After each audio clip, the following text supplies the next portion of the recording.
मित्रों, बाबा साहब आम्बेडकर की 134वीं जन्म जयंती के अवसर पर आप सब की मार्फत राजस्थान प्रदेश के भाजपा कार्यालय में हम सब ने सुबह से लगाकर अभी तक श्रद्धासुमन अर्पित किए हैं। अनेक कार्यक्रम हुए हैं। बाबा साहब ने हमेशा सत्य बोलने का पक्ष किया है, पर आज इंडियन नेशनल कांग्रेस के प्रदेशाध्यक्ष आदरणीय गोविंद जी ने कांग्रेस की हताशा, निराशा और अंतर्कलह से जूझ रहे अपनी ही अंतर्कलह को उजागर किया है। उन्होंने आपकी मार्फत ये बयान दिया है कि राजस्थान के यशस्वी मुख्यमंत्री, राजस्थान के भागीरथ, विकास की गंगा के पर्याय आदरणीय भजनलाल जी ने विधानसभा में जो आश्वासन दिया उसकी अवहेलना हो रही है और इस संबंध में हम विशेषाधिकार हनन का प्रस्ताव राजस्थान विधानसभा में लाएंगे।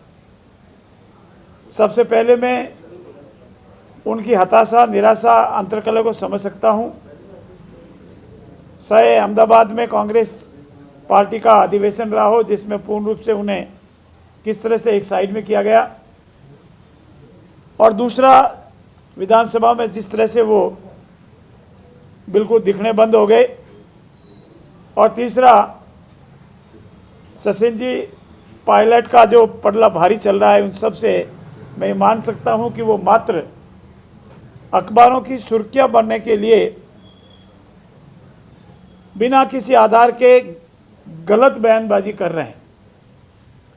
विशेषाधिकार हनन कब लगता है, कैसे लगता है, मेरा मानना ऐसा है, पहला मेरा ये भ्रम था कि नहीं वो बहुत जानकार है, विधानसभा के कार्य और प्रणाली से पूर्ण रूप से परिचित है, लेकिन आज के उनसे बयान से लगता है कि वो इससे परिचित नहीं है। अगर किसी माननीय सदस्य का विधानसभा के अंदर किसी विशेष अधिकार का हनन होता है तो उसमें प्रश्न पैदा होता है कि विशेष अधिकार का हनन होता है या नहीं। माननीय मुख्यमंत्री जी ने अपने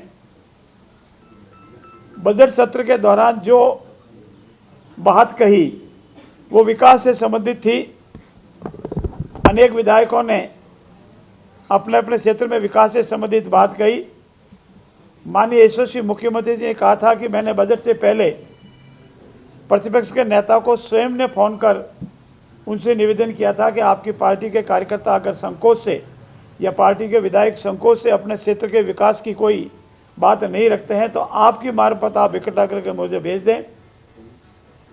और उन्होंने ये भी कहा था कि मैंने प्रयास किया है कि राजस्थान के 200 विधानसभा क्षेत्रों में यथा योग्य एक समान विकास के कार्य हो, और उन्होंने विधानसभा में भी ये आश्वासन दिया था कि जो भी विधायक अपने विधानसभा क्षेत्र के विकास की बात लाएगा, यथा होगी उसकी पूर्ति होगी।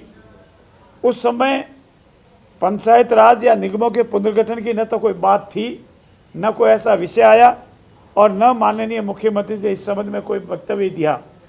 ऐसी स्थिति में कांग्रेस के प्रदेश अध्यक्ष का ये वक्तव्य कि उन्होंने विधानसभा में दिए गए आश्वासन के विपरीत हमारे पूर्व के प्रतिपक्ष के नेता आदरणीय राजेंद्र जी राठौड़ का नाम लेकर अन्य गलत आरोप लगाए, मिथ्या आरोप लगाए। मैं निवेदन कर रहा हूं आपकी मार, पूर्ण रूप से मिथ्या आरोप लगाए। यह प्रशासनिक व्यवस्था है, कानूनी व्यवस्था है। पंचायतों का पुनर्गठन पंचायत राज अधिनियम के अनुसार होता है, नगर पालिकाओं का पुनर्गठन नगर पालिका अधिनियम के अनुसार होता है, और ये पूर्ण रूप से प्रशासनिक इकाई है, वो करती है जिसमें विधायकों का, जनप्रतिनिधियों का मात्र सुझाव देने तक का रोल हो सकता है, जिसमें किसी भी पार्टी का कोई भी सदस्य हो अपना वेदना, परिवेदना संबंधित अधिकारी को दे सकता है। निर्णय कानून के अनुसार पूर्ण पारदर्शिता से प्रशासनिक इकाई लेती है। उसके बाद उसको सुनवाई का अवसर है जिला स्तरीय कमेटी के सामने, और उसके बाद उसको सुनवाई का अवसर है प्रदेश स्तरीय कमेटी के समक्ष। ऐसी स्थिति में आदरणीय प्रदेश अध्यक्ष जी ने जो वक्तव्य दिया है वो पूर्ण रूप से गलत, गैर जिम्मेदार और मात्र अंतर्कलह से जूझ रही कांग्रेस में सुर्खियों में बने रहने गैर जिम्मेदार वक्तव्य दिया है। मैं आपके संज्ञान के लिए बता दूं, सन 1975 में राजस्थान विधानसभा में एक ऐसा ही प्रकरण आया था। तत्कालीन पंचायत राज मंत्री जी ने आश्वासन दिया था कि हम पंचायत राज का कार्यकाल नहीं बढ़ाएंगे, पर उसके उपरांत पंचायत राज का कार्यकाल बढ़ गया। तो प्रोफेसर केदार और एक और माननीय विधायक ने ये प्रस्ताव लाने का प्रयास किया कि हमारे विशेष अधिकार का हनन है, और उस वक्त ये स्पष्ट रूप से निर्णय हुआ पार्लियामेंट के अनेक उद्धरणों को कोट करते हुए कि अगर किसी मंत्रिपरिषद के सदस्य द्वारा विधानसभा में कोई आश्वासन दिया जाता है तो विशेष अधिकार की श्रेणी में नहीं आता है, वो आश्वासन समिति के समक्ष जा सकता है। मेरा ऐसा मानना है और मेरा तथ्यों के आधार पर ही मानना है कि उन्होंने गलत बयान दिया। इतना ही नहीं, तथ्यों से परे जाकर के बिना किसी विषय वस्तु के अगर कोई बयान देता है तो मानना है कि वो गैर जिम्मेदाराना बयान है और उसके लिए उनको माफ़ी मांगनी चाहिए। मैं आप सब की संज्ञान के लिए बताना चाहता हूँ, पंचायत राज हो या नगर पालिका नगर निगम, उनकी अलग अलग तारीखें हैं। पंचायत राज पुनर्गठन 6 तारीख तक होना था। जैसा पुनर्गठन हुआ उसकी आपत्ति आमंत्रित की गई है, 7 मई तक उसकी आपत्ति आएगी। उसके बाद व्यक्तिगत सुनवाई चाहेगा तो व्यक्तिगत सुनवाई, सामूहिक सुनवाई चाहेगा तो सामूहिक सुनवाई। जिला कलेक्टर कार्यालय में एक कमेटी बनी है, वो सुनवाई करेगी और वो अपनी रिपोर्ट पंचायत राज विभाग को जयपुर भेजेगा और पंचायत राज विभाग की अधिकृत कमेटी पुनः सुनवाई करेगी। उसके उपरांत उसकी अधिघोषणा होगी। ऐसी स्थिति में आदरणीय गोविंद जी की जो बयान है वो गैर जिम्मेदाराना है और मात्र अखबारों की सुर्खियों में बनने लिखने के लिए है, हताशापूर्ण है। उसकी मैं निंदा करता हूँ। बहुत बहुत धन्यवाद।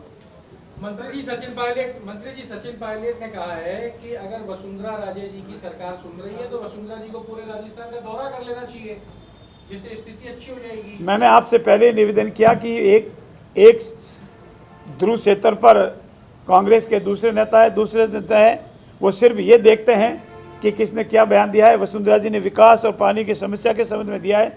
ये उनका एक जनप्रतिनिधि होने के नाते दायित्व था, उन्होंने निभाया है। सरकार का दायित्व है कि राजस्थान के प्रत्येक ग्राम, झाड़ी, शहर और कस्बे में पेयजल की समस्या का समाधान हो, पेयजल की समस्या नहीं हो। इसीलिए सचिन जी ने जो बयान दिया है वो किसी भी तरीके से उनको सलाह देने का अधिकार नहीं है। पहले खुद भी एक बार कहीं भी दौरा कर दे और ये बताए कि आपके संबंध में पूर्व माननीय मुख्यमंत्री, तत्कालीन मुख्यमंत्री जो बयान दिया था उसको आप सही मानते हैं या गलत मानते हैं। धन्यवाद।